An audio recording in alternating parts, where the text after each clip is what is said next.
la palabra del Señor y estamos en el libro de Apocalipsis, capítulo 3. Venimos estudiando ya varias semanas este libro y esta serie al cual hemos titulado Un mundo por venir. Y estamos en el capítulo 3, estudiando las cartas que el Señor Jesucristo dirigió a las iglesias en Asia en este tiempo. Y hemos estudiado ya 5 de ellas y hoy estaremos estudiando la carta número 6. Así que Apocalipsis capítulo 3 y vamos a dar lectura del versículo 7 al versículo 13. Versículo 7 al versículo 13. Bien, leemos en la palabra del Señor que dice de la siguiente manera: escribe al ángel de la iglesia en Filadelfia. Esto dice el santo, el verdadero, el que tiene la llave de David, el que abre y ninguno cierra, y cierra y ninguno abre. Yo conozco tus obras. He aquí he puesto delante de ti una puerta abierta, la cual nadie puede cerrar, porque aunque tienes poca fuerza, has guardado mi palabra y no has negado mi nombre. He aquí yo entrego de la sinagoga de Satanás a los que te dicen ser judíos y no lo son, sino que mienten. He aquí yo haré que vengan y se postren a tus pies y reconozcan que yo te he amado. Por cuanto has guardado la palabra de mi paciencia, yo también te guardaré de la hora de la prueba que ha de venir sobre el mundo entero, para probar a los que moran sobre la tierra. He aquí, yo vengo pronto. Retén lo que tienes para que ninguno tome tu corona. Al que venciere, yo lo haré columna en el templo de mi Dios, y nunca más saldrá de allí. Y escribiré sobre él el nombre de mi Dios y el nombre de la ciudad de mi Dios, la nueva Jerusalén, la cual desciende del cielo de mi Dios, y mi nombre nuevo. El que tiene oído, oiga lo que el Espíritu dice a las iglesias. Hasta ahí la lectura. Oremos, por favor. Amado Espíritu Santo, esta mañana es un privilegio para nosotros abrir las Escrituras, pues que es la manera en que tú te das a conocer. Revelas tu voluntad, revelas tus pensamientos, revelas tu corazón. Y nosotros estamos deseosos de poder conocerte un poco más. Y por eso te pedimos que en esta mañana, por medio del ministerio de tu Espíritu Santo, seamos ayudados a tener un corazón atento mientras tú hablas a nuestro corazón. Oramos para que tu Espíritu Santo, por medio de esta palabra que es viva y eficaz, siga renovando nuestra manera de pensar, siga transformando nuestra vida a la semejanza de Cristo y que seamos santificados en la verdad. Espíritu de Dios, estás aquí para que Cristo sea glorificado, y eso sucederá sin duda alguna, y tú harás que la palabra del Señor no regrese vacía esta mañana, sino que sea como la lluvia y el rocío que cae sobre la tierra para hacerla germinar, y a su tiempo dará fruto abundante al 100%. Gracias, Espíritu Santo. Tú harás posible en esta mañana que Cristo, nuestro Señor, pueda resplandecer delante de los ojos de nuestro corazón. Gracias, Padre, por los cielos abiertos sobre tu casa, sobre tu pueblo. Gracias, Señor, por esa sangre preciosa con la cual estamos rociados. Gracias también por tus ángeles que están a nuestro alrededor. Tú los envías para que estén con nosotros. Padre, una vez más, al estar delante de ti, te pido que en tu gracia tomes mi vida, la uses para poder compartir tu mensaje y poder hacerlo bajo la unción, el poder, la autoridad, la sabiduría y el amor que viene de lo alto. Háblanos, Señor, haznos oír tu voz, háblanos por amor a tu nombre. Te lo pido en Cristo Jesús. Amén. Bien, esta es la sexta carta. Permítame hacerle un pequeño resumen de lo que ha sido el mensaje principal a las 5 iglesias anteriores. La primera carta fue enviada a la iglesia de Éfeso y el mensaje central fue este: regresa a tu primer amor. Con ese mensaje el Señor le estaba diciendo a Éfeso y a todas las iglesias que lo más importante para la vida de un creyente, de una iglesia, es su relación con Dios. La segunda carta fue dirigida a la iglesia de Esmirna. El mensaje central a esta iglesia fue: recuerda ser fiel hasta la muerte. Y es que la iglesia estaba siendo perseguida y atribulada y muchos creyentes llevados a la muerte. Así que el mensaje era este: no importa lo que suceda con tú y contigo, no importa lo que suceda en tu vida, tú recuerda que debes ser fiel hasta la muerte. La tercera carta fue enviada a la iglesia de Pérgamo. Y el mensaje para esta iglesia fue: rehúsa hacer concesiones. Y este mensaje implicaba que la iglesia debería cerrar puertas y no ceder a la forma de vida que el mundo tiene y mantenerse obediente al Señor y mantenerse en su identidad como una iglesia, como la iglesia de Jesucristo, que ha sido apartada del mundo. La cuarta carta fue enviada a la iglesia de Tiatira y el mensaje para ella fue este: resiste al enemigo. Todos sabemos que Satanás continuamente busca la manera de atacar la iglesia, infiltrarse en ella. Y el mensaje para la iglesia en Tiatira fue: resiste al enemigo. La quinta carta fue escrita a la iglesia de Sardis. Y para esta iglesia el mensaje fue: resucita de la muerte, ya que ella había descuidado su relación con Dios. Ella había sido negligente en proteger, cuidar y valorar una salvación tan grande que había recibido, y eso había hecho que su vida como iglesia sea infructuosa para Dios. Y esto la llevó a una condición de muerte espiritual. Por eso es que el Señor les dice: resucita de la muerte. Ahora nos encontramos con la iglesia, o con la carta escrita a la iglesia en Filadelfia. El mensaje para esta iglesia también es bastante clara. Le dice: retén lo que tienes, retén lo que tienes. Ese es el mensaje central para la iglesia en Filadelfia. Ahora, permítame decirle tres cosas acerca de la ciudad de Filadelfia, porque es en esa ciudad donde la iglesia había sido establecida. Ahora, la iglesia o la ciudad de Filadelfia era la ciudad más pequeña, más joven y la menos importante de todas las otras 7 ciudades. No era muy grande, debido a que Filadelfia estaba construida sobre una tierra sísmica. Muchos pobladores no querían quedarse mucho tiempo allí y buscaban migrar hacia otros lugares. De hecho, 2 veces había sido destruida por terremotos. Así que la ciudad no tenía demasiados habitantes. Era una ciudad pequeña. Era una ciudad joven, no tenía mucha antigüedad de haber sido formada o establecida ahí en la zona de Asia Menor. Y por cierto, era la menos importante comparado con las otras ciudades, que eran ciudades comerciales, prósperas, imponentes. Ella era la menos importante. Pero como el Señor no hace acepción, Él decidió establecer una iglesia en esta ciudad de Filadelfia. Ahora, esta ciudad también era conocida como la pequeña Atenas, y era por el gran predominio de la cultura y de la religión griega sobre Filadelfia. Y es que caminar por Filadelfia era darse cuenta de la cantidad de templos que habían hacia los dioses, dedicados a los dioses griegos. Y eso hacía recordar a la ciudad de Atenas, donde el apóstol Pablo alguna vez llegó y dijo: varones atenienses, veo que sois muy religiosos, porque tienen para cada dios un altar.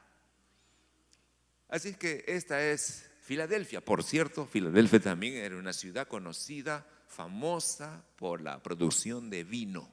Su vino era famoso, sus tierras eran fértiles. Eran fértiles debido a que vivían muy cerca de un volcán. Así es que producían mucha uva y generaban cantidad de vino que podían exportar.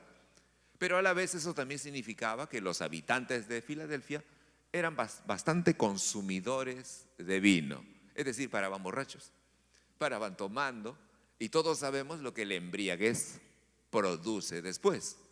Y había, así que después de la embriaguez había bastante desenfreno y había lujuria. Así que estas más o menos las características más importantes para poder entonces echar una mirada a la iglesia que se constituyó en esta ciudad de Filadelfia. Ahora, con todo esto que está alrededor de la iglesia, sin embargo, el Señor Jesús no le hace a esta iglesia en su carta ningún reproche, no la acusa de nada, no dice algo negativo de esta iglesia, lo cual es sorprendente.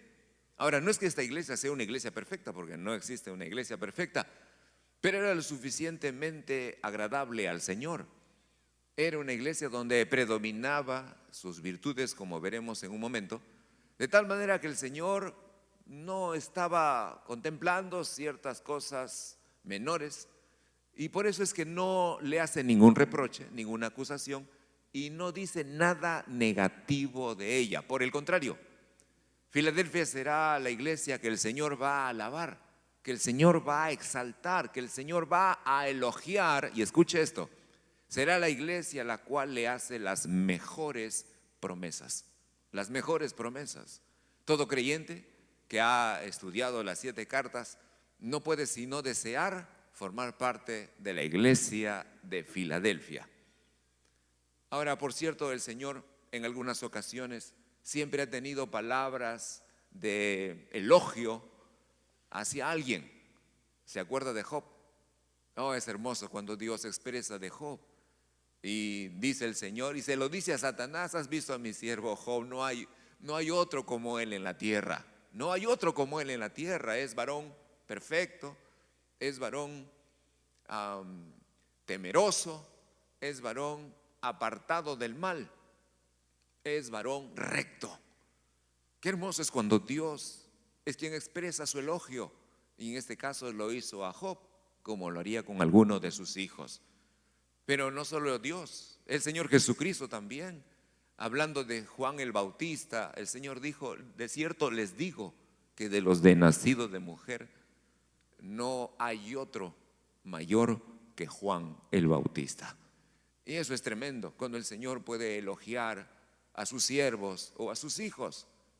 Y en otra ocasión el Señor Jesucristo vio a un hombre llamado Natanael que se acercaba a él, y dijo de Natanael: he ahí un verdadero israelita en el cual no hay engaño.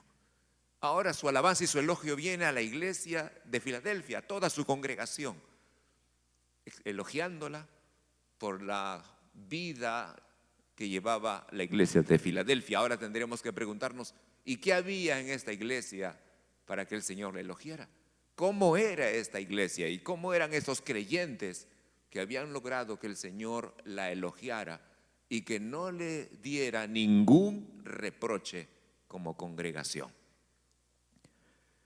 Esto es lo primero que hablaremos. Su nombre. ¿Qué significa Filadelfia? Bien, Filadelfia es la palabra griega que se traduce como el que ama a su hermano. Bien, amor fraternal, el que ama a su hermano. Así que esto ya nos va dando una idea de cómo vivían dentro de la iglesia de Filadelfia los creyentes que estaban allí. Había amor verdadero entre todos, los unos por los otros. Ahora yo quiero con usted por un momento ver qué es el amor. Sería bueno que nosotros sepamos bíblicamente qué es el amor. Leyendo el diccionario, nosotros encontramos que el amor, según el diccionario, es un sentimiento intenso. Esa es la forma como el diccionario secular define el amor. Es un sentimiento intenso. Pero ¿es realmente así? ¿Dice la Biblia o enseña la Biblia exactamente lo mismo? Vamos a Génesis capítulo 22 por un momento. Génesis capítulo 22.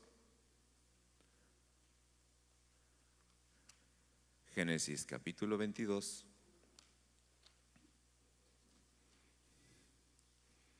Leamos los versículos 1 al 3. Génesis 22, versículos 1 al 3.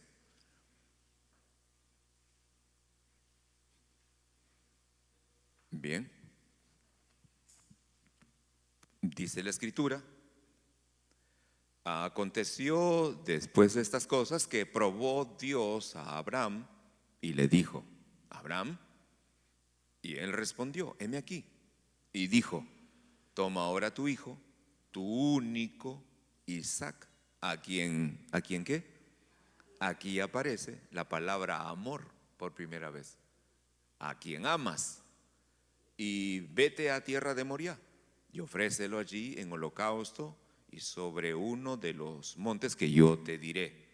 Y Abraham se levantó muy de mañana y enalbardó su asno y tomó consigo 2 siervos suyos y a Isaac, su hijo, y cortó leña para el holocausto y se levantó y fue al lugar que Dios le dijo. Y luego dice que al tercer día alzó Abraham sus ojos y vio el lugar de lejos. ¿A qué número de día? Tercer día. ¿Es eso casualidad? No. Escuche, aquí encontramos la palabra amor. Ahora, ¿qué es el amor? No cabe duda que Abraham amaba a su hijo. Si usted tiene hijos, podrá entender lo que significa amar a los hijos. Y realmente es un amor muy profundo el que sentimos por nuestros hijos. Y sin duda alguna Abraham amaba a Isaac. Pero ahora quiero que note esto. Abraham tiene un profundo sentimiento por Isaac. Es un hijo de la promesa, lo ha tenido entre sus brazos, lo ha visto crecer, lo ha criado. ¿Cómo no amar un hijo? Y encima es el único que tiene. Así que su amor es mucho más intenso por Isaac. Pero escuche ahora, Abraham está dispuesto a sacrificar a ese hijo. Está dispuesto a sacrificar a ese hijo. Así que, ¿qué es el amor? ¿Es acaso el sentimiento que se siente como sentía Abraham por Isaac? ¿O es acaso el amor la disposición de entregarlo todo y sacrificar todo por algo que es mucho mayor? Y en este caso era Dios para Abraham. Amaba Dios a Isaac muy intensamente. Amaba Abraham a Dios. Lo demostró, porque estaba dispuesto a sacrificar todo lo que él tenía, lo único que él tenía, para poder conservar, mantener una relación con el Dios que él decía seguir y servir, el Dios a quien Abraham creyó. Así es que el amor, según la Escritura, es estar dispuesto a sacrificarlo todo por el bienestar de otro, por algo mucho más grande, mucho más valioso, por un regalo más precioso que lo que nuestros sentimientos pueden tener. Así que el amor es un ejercicio más de la voluntad que de los sentimientos. Usted no puede depender, si es creyente, no puede depender de sus sentimientos para definir lo que es el amor, sino la acción, la voluntad, la decisión y la disposición de sacrificar lo que sea necesario por algo mayor, por algo supremo. Y eso fue lo que hizo Abraham. Ahora, lo que hizo Abraham, y por cierto, todos conocemos la historia, que al final Dios detiene la mano de Abraham para que no sacrifique a Isaac. ¿Por qué? Porque todo lo que hizo Abraham fue solamente una sombra de lo que Dios haría 2000 años después. ¿Qué fue lo que hizo? Dios entregó a su hijo, por cierto, único. Aquí Dios le dijo a Abraham: sacrifícame a tu hijo, al que amas. ¿Dios ama a su hijo? Claro que lo ama. Tu único es Jesús, el unigénito del Padre, es el unigénito del Padre. Así que aquí encontramos nosotros la sombra de lo que Dios haría después de 2000 años, y lo haría por la humanidad, entregando a su hijo, porque la humanidad necesitaba ser rescatada de la condenación. De tal manera amó Dios al mundo que dio a su hijo, exactamente representado en este episodio de Abraham, donde Dios le pide sacrificar a su hijo. Así es que ese es el concepto y la definición de amor verdadero. ¿Bien? De amor verdadero. Bien, ahora, si en Filadelfia había amor fraternal. Indudablemente el amor por Dios estaba entre los miembros de Filadelfia. Porque ¿cuál es el primer mandamiento? Primero es amar a Dios y luego amar al resto. Así que si ellos se amaban entre ellos y Dios no les da ningún reproche, esto habla claramente de su amor por el Señor. Pero hablemos por un momento acerca del amor entre nosotros. Primera de Juan, capítulo 4. Vamos a Primera de Juan, capítulo 4.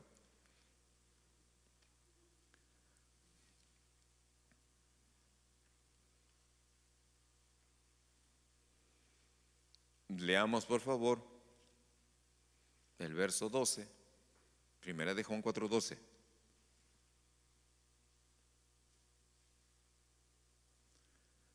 Bien, leemos en la escritura que dice: nadie ha visto jamás a Dios. Mire cómo empieza: nadie ha visto jamás a Dios.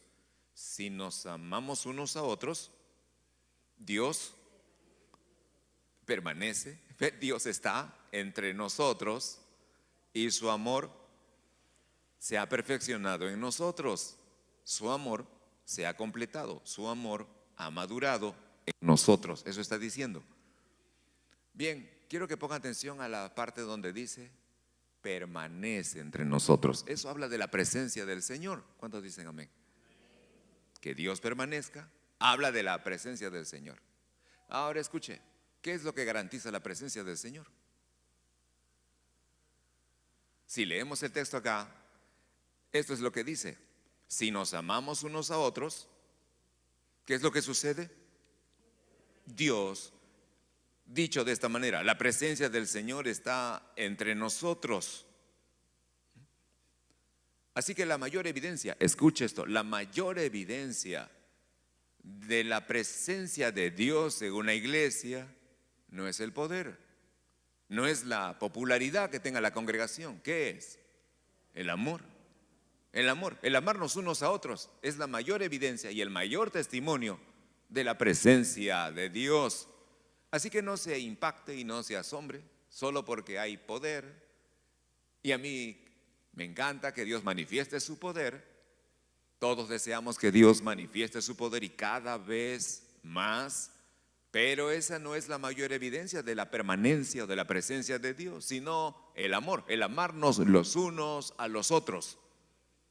Eso es lo que garantiza la presencia de Dios, la permanencia de Dios. Bien, Dios podría bajar en algún momento y sanar y hacer algún milagro y luego irse. Así que eso no garantiza la permanencia. Pero aquí habla de la presencia permanente de Dios, y eso, lo único que puede lograr eso es el amor, el amarnos los unos a los otros. Ahora mire por favor el versículo 20. Dice la escritura en el verso 20: si alguno dice yo amo a Dios y aborrece a su hermano, es mentiroso, pues el que no ama a su hermano a quien ha visto, ¿cómo puede amar a Dios a quien no ha visto? Bien, esto tiene sentido, ¿verdad? Es razonable. Así que, ¿qué es lo que dice? Dice que nuestra relación con Dios depende de nuestra relación con nuestros hermanos. Nadie puede decir que tiene una buena relación con Dios cuando menosprecia a su hermano y tiene menos a su hermano y no ama a sus hermanos, o tal vez hasta menosprecia a toda la iglesia y decir, bueno, yo tengo una buena relación con Dios. No, eso no es cierto, está mintiendo, dice el Señor, está mintiendo. ¿Cómo puedes decir que amas a alguien que no ves, cuando delante de ti está tu hermano y están tus hermanos y no los amas, sino que los aborreces y los menosprecias? Por lo tanto, estás mintiendo. Esto está diciendo que el fundamento de nuestra relación con Dios está basado en el amor. La evidencia de la presencia de Dios y la permanencia de Dios está basado en el amor. ¿Lo nota? Son dos cosas: nuestra relación y su presencia tienen como fundamento el amor entre nosotros. Ahora déjeme llevarlo a Juan capítulo 13. Vamos al Evangelio de Juan y leamos el versículo 13. perdón, el capítulo 13. Juan capítulo 13, el verso 35. Juan 13, 35. Bien, leemos en la Escritura. Dice la Escritura: en esto conocerán todos los que están alrededor, que sois mis discípulos, si tuviereis amor los unos por los otros. Otra vez, ¿lo entiende? ¿Cómo sabrán que somos discípulos de Jesús? ¿Porque hablamos en lenguas? ¿Porque hacemos señales y prodigios y milagros? No. ¿Porque somos una congregación famosa? No. ¿Cómo sabrán? ¿Cuál es la mayor evidencia de que somos discípulos del Señor Jesucristo? Que nos amemos los unos a los otros. ¿Lo vio? Así que sería bueno ordenar las cosas en nuestra teología y entender que si usted es un creyente que realmente quiere tener una relación cercana con Dios, que usted quiere gozar de la presencia permanente del Señor y quiere mostrarse allá afuera como un verdadero discípulo de Jesucristo, entonces debe amar a sus hermanos. Es el amor lo que logra todo esto. Es un error pensar que conseguiremos muchas cosas o demostraremos nuestra espiritualidad, nuestra comunión con Dios o el grado de la presencia de Dios en nuestra vida basados en poder y en señales y en profecía y en otras cosas menores. Es el amor lo que da testimonio de estas tres cosas: de su presencia, de nuestra identidad como discípulos de Jesucristo y del tipo de comunión, de cercanía y de relación que tenemos con Dios. El amarnos los unos a los otros. Y aquí está Filadelfia. Filadelfia, el que ama a su hermano. Es una iglesia donde todos se aman. Hay un amor sincero. Nadie finge. Nadie aparenta. Todo es honesto, todo es sincero, toda expresión de amor nace del corazón. No hay una doble cara. Nadie habla a las espaldas del otro. Se aman de verdad, se aman genuinamente. Por eso Dios está complacido con Filadelfia. Está muy agradado el Señor Jesucristo con su iglesia en Filadelfia. Esta es una hermosa congregación. Bien, ¿qué se necesita para amar de esta manera? Dos cosas. Uno necesita nacer de nuevo por la fe en Jesucristo y permanecer en Cristo. Las dos cosas son importantes para poder amar de esta manera. Nacer de nuevo y permanecer en el Señor. Y entonces amaremos. ¿No quiere usted, como este servidor, ser una iglesia que agrade el corazón de Dios? Claro que sí, y esta es la clave. Esta es la clave y lo aprendemos de Filadelfia. Amor los unos por los otros. Bien, volvamos a Apocalipsis, por favor. Volvamos a leer.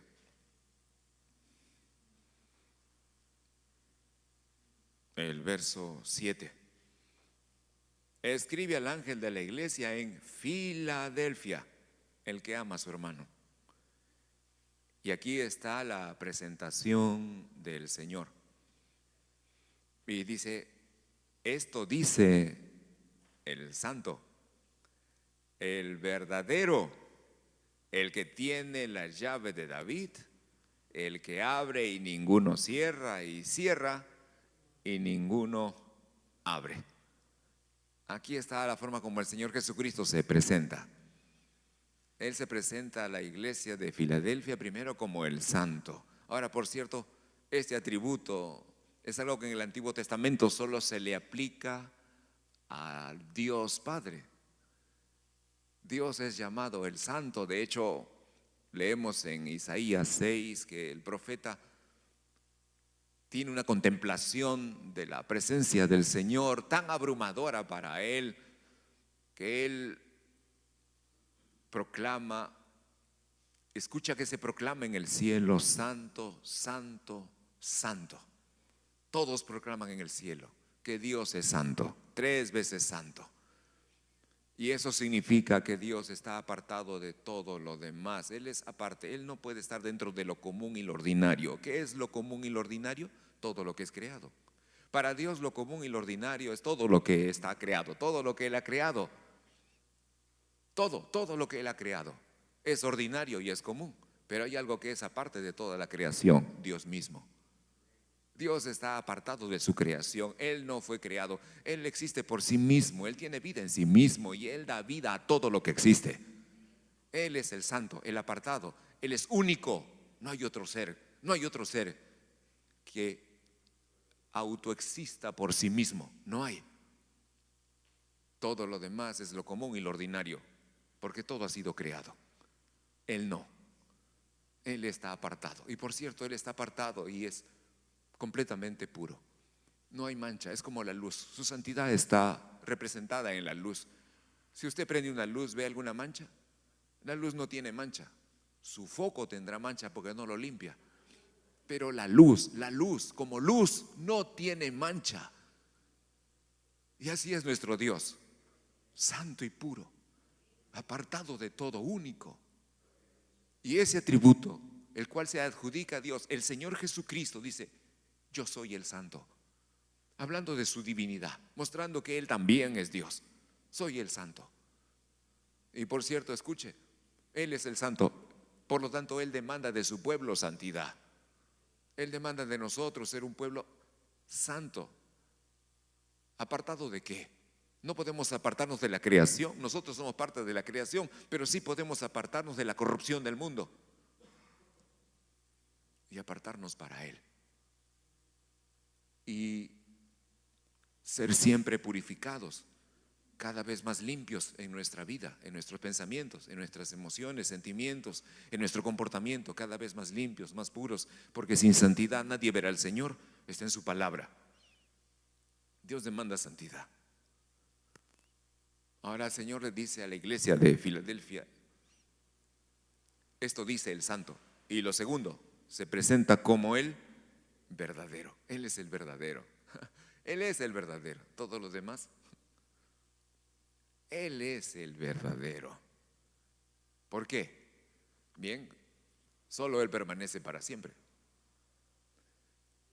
Todas las cosas tienen un comienzo y terminan o cambian en el tiempo. Todo cambia, la ciencia evoluciona, la ciencia cambia, los conceptos cambian. ¿Sabe qué es lo verdadero? Lo que permanece para siempre. ¿Sabe quién permanece para siempre? Solo Dios. Solo lo que permanece para siempre es verdadero. Todo lo que caduca, muere o cambia no tiene esa categoría de ser verdadero. Dios es el verdadero. De hecho, Jesucristo, estando en la tierra, dijo: yo soy la verdad. Él dijo: yo soy la verdad. ¿Sabe lo que también permanece para siempre? La palabra de Dios. El Señor Jesucristo dijo: cielo y tierra pasarán, mi palabra no pasará. Nunca, nunca será eterna. Porque el Hijo de Dios, o el Dios Hijo, es la palabra viviente. Esta es la palabra escrita, mas Cristo es la palabra viviente. Y Él es la verdad. Dios es veraz, todo hombre es mentiroso. Dios no es hombre para mentir, ni hijo de hombre para arrepentirse. Él es la verdad, Él es verdadero. Él es el absoluto. Y ahora el Señor se está presentando a Filadelfia de esta manera. Y me agrada eso porque cuando yo leí esto dice el santo y el verdadero, dije: uy, a lo mejor Filadelfia no está caminando bien en santidad, no está caminando en la verdad. Pero no le reprocha nada. Así que creo que la iglesia de Filadelfia, además de amarse los unos a los otros, era una iglesia que vivía en santidad y vivía conforme a la verdad. Se predicaba la verdad. Y le diré algo. ¿Sabe cuál es la relación entre la verdad y la santidad? Está en Juan 17. Juan capítulo 17. Evangelio de Juan, capítulo 17.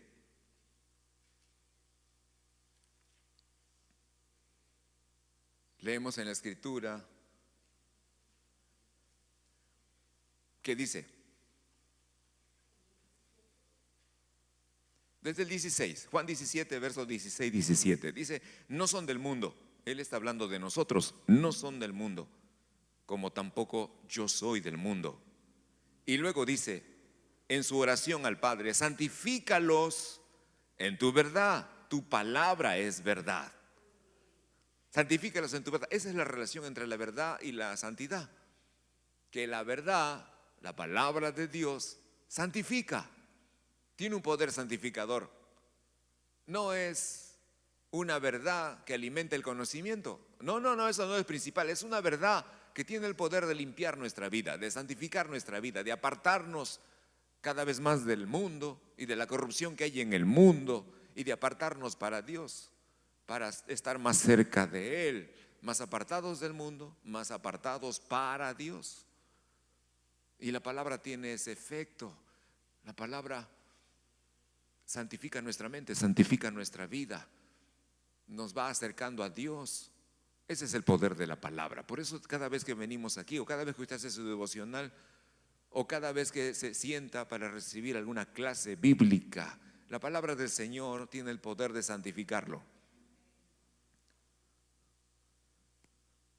Y aquí está Esmirna, una iglesia donde todos se aman, una iglesia que camina en santidad y que ama la verdad. ¿Entiende por qué el Señor Jesucristo la elogia? Y se complace en ella, en esta preciosa iglesia. Y luego le dice, volvamos por favor a Apocalipsis, porque le dice el Señor en el verso 7, el que tiene la llave de David. También se presenta de esa manera, el que tiene la llave de David. Por cierto, el Señor Jesucristo, nuestro Señor, también tiene las llaves de la muerte y del Hades. Pero ahora dice, yo soy el que tiene la llave de David. ¿Por qué de David? Bien, David es sinónimo de reino. Dios hizo un pacto con David y le dijo que su reino permanecería. Ahora David murió. ¿Cómo el reino de David permanecería? Porque nacería el Hijo de Dios, Jesucristo. Y él sería conocido y llamado Hijo de David, porque David representaba la realeza, al reino de Dios. Y Jesucristo vino a ser el descendiente natural de David, quien tomó el reino de Dios para que éste permanezca para siempre. La casa de Saúl cayó, pero la casa de David fue levantada para que permanezca para siempre. Y Jesucristo es descendiente de David. Así es que Él tiene la autoridad. Él tiene la llave. Y eso significa que cuando Él abre, nadie puede cerrar lo que Él abre. Y cuando Él cierra, no se puede abrir. Bien, Él tiene la autoridad. Quien tiene la llave, tiene la autoridad. En su casa, ¿quién tiene la llave? ¿El vecino? No, lo tiene usted. ¿Por qué lo tiene usted? Porque usted tiene la autoridad sobre su casa. Nadie más, usted. Y el Señor tiene la llave del reino de Dios, la llave de David. Él abre y nadie cierra, Él cierra y nadie abre. Ahora, esto también significa que el Señor Jesucristo abre puertas en la vida de sus hijos. De hecho, acá le va a decir a la iglesia de Filadelfia,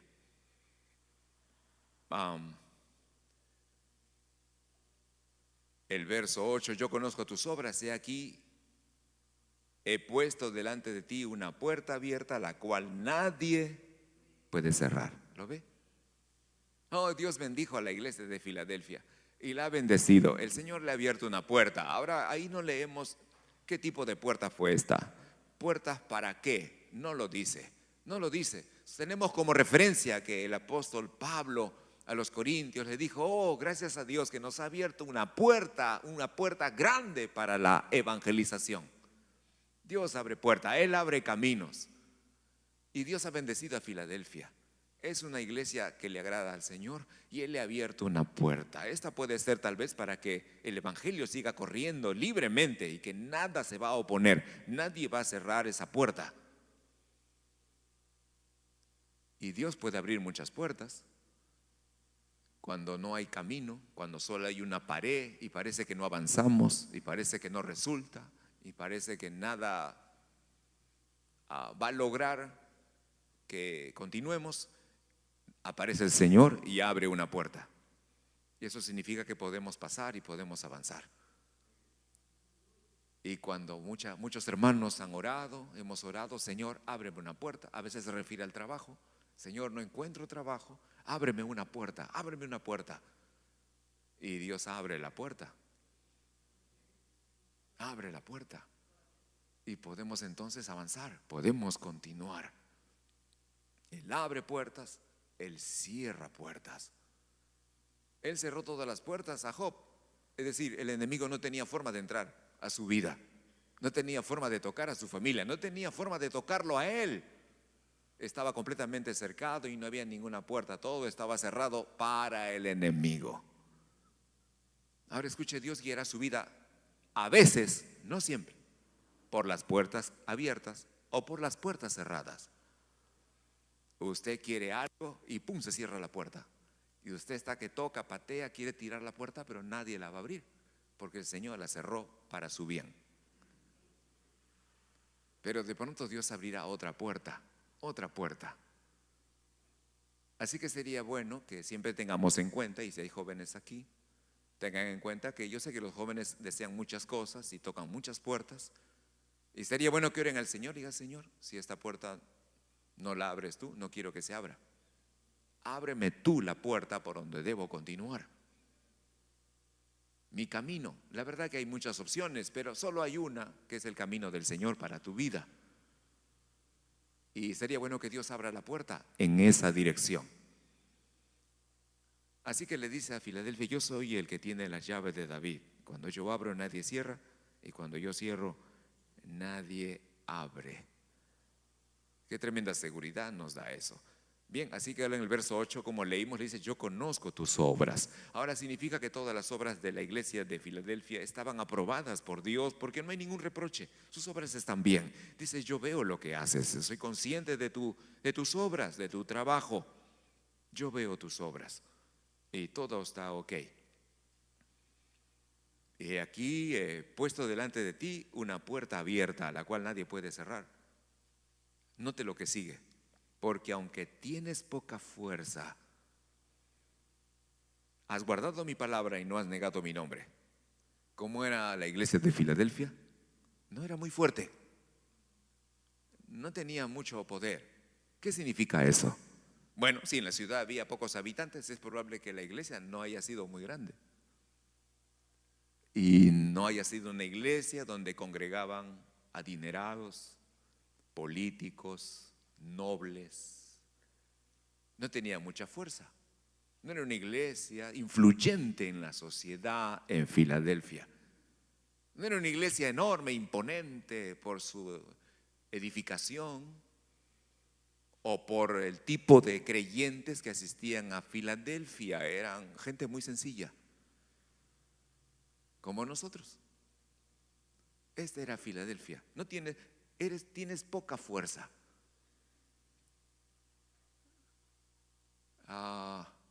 Pero Dios está con ella. Bien, si existe una iglesia donde tal vez asistan, no sé, políticos, artistas internacionales o personas influyentes, bien, eso es un tema aparte.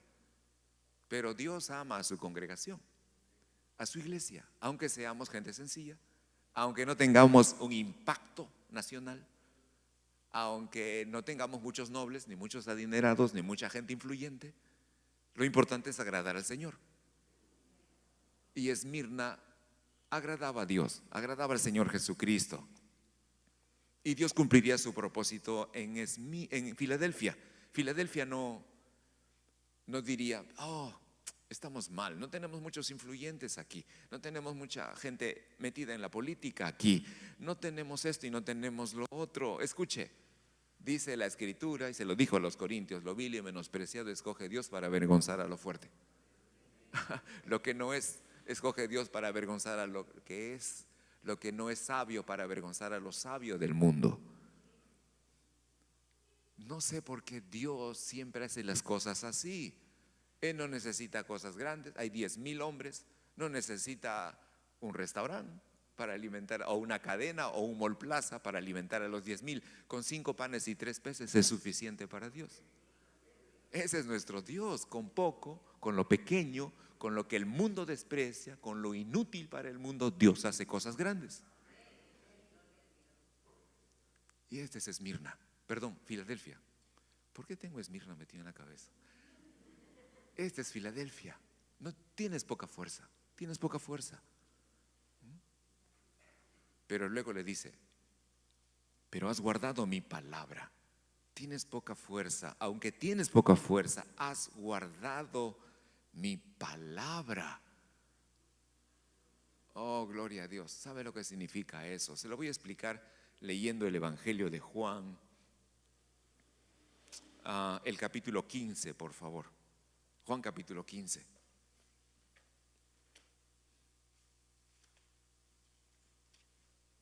Juan capítulo 15.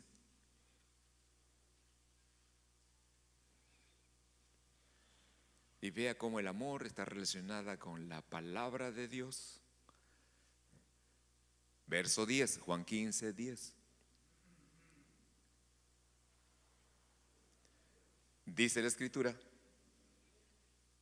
si guardareis mis mandamientos, permaneceréis en mi amor, así como yo he guardado los mandamientos de mi Padre y permanezco en su amor. Bien, ¿notó la palabra guardar?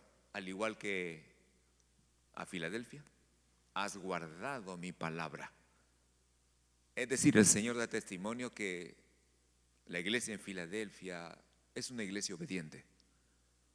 Y aquí es un pasaje donde el Señor lo establece como una condición: si guardas mi palabra, entonces permanecerás en mi amor.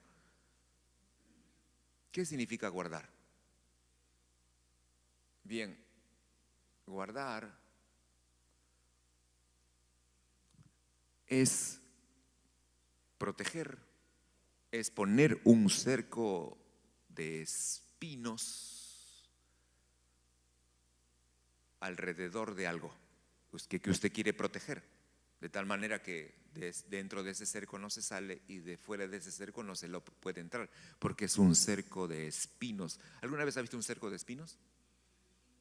Es terrible, no se puede cruzar, está protegido. Guardar mi palabra. La forma más sencilla de entenderlo es obedecer, pero yo quiero enseñarle algo más. Guardar la palabra del Señor significa proteger el nombre de Dios. Significa proteger la fama, la reputación del Señor. Significa proteger el carácter de Dios. Cuando nosotros obedecemos su palabra, estamos honrando su nombre, estamos protegiendo el nombre de Dios, para que el nombre de Dios no sea blasfemado. Escuche, cuando usted dice ser creyente y teniendo las normas con las cuales debe vivir, los mandamientos del Señor, los desobedece delante de otros, esos otros incrédulos, ¿qué es lo que dirán de usted? Dirán que es un hipócrita, dirán que es un mentiroso. Y cuando hablen así de usted, siendo creyente, estarán hablando mal del Señor, porque usted y yo lo representamos en la tierra. ¿Alguien puede decir amén? Usted y yo lo representamos, decir soy cristiano. Así es que la desobediencia trae mala fama al nombre del Señor, trae mala fama al Evangelio, trae mala fama a la iglesia del Señor. Cuando obedecemos, estamos protegiendo el nombre de Dios. Eso es guardar su palabra. Y Filadelfia lo está haciendo, está protegiendo el nombre de Dios con su obediencia. Eso es tremendo. Entonces dice el Señor aquí en el verso 10 que hemos leído: si guardareis mis mandamientos, entonces realmente van a permanecer en mi amor. Claro, van a permanecer. Filadelfia es una iglesia de amor a Dios y de amor fraternal. Ellos son obedientes, están permaneciendo en el amor. La presencia de Dios permanece en ellos. Esta es una iglesia maravillosa, la iglesia de Filadelfia. Y le dice: no solamente has guardado mi palabra, sino que le dice: no has negado mi nombre. No has negado mi nombre. Ella es una iglesia fiel. No solamente da testimonio de su identidad y se identifica como un seguidor de Jesucristo, como un creyente en Jesús, el Salvador del mundo. No niega el nombre, no se oculta, no se esconde. Libremente, abiertamente, da testimonio de quién es en Cristo Jesús. Soy un creyente, creo en Dios, sigo a Jesucristo. No has negado mi nombre, le dijo.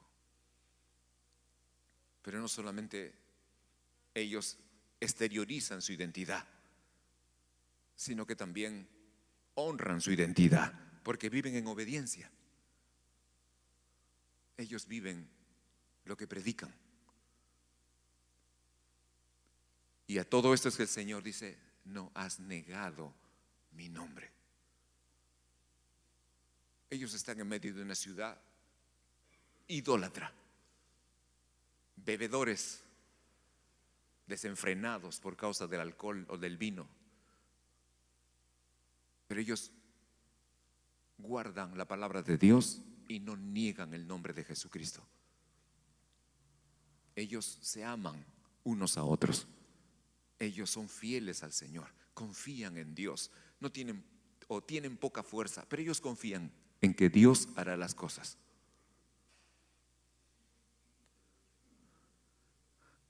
Escuche: amor, confianza, fidelidad, santidad, verdad. No son cosas tal vez muy atractivas. Quisiéramos lo otro: poder, señales, milagros. No, Filadelfia no tiene eso. Tiene amor, tiene santidad, tiene verdad, tiene confianza y tiene fidelidad en Dios. Y es esto lo que hace que el Señor se agrade de su iglesia.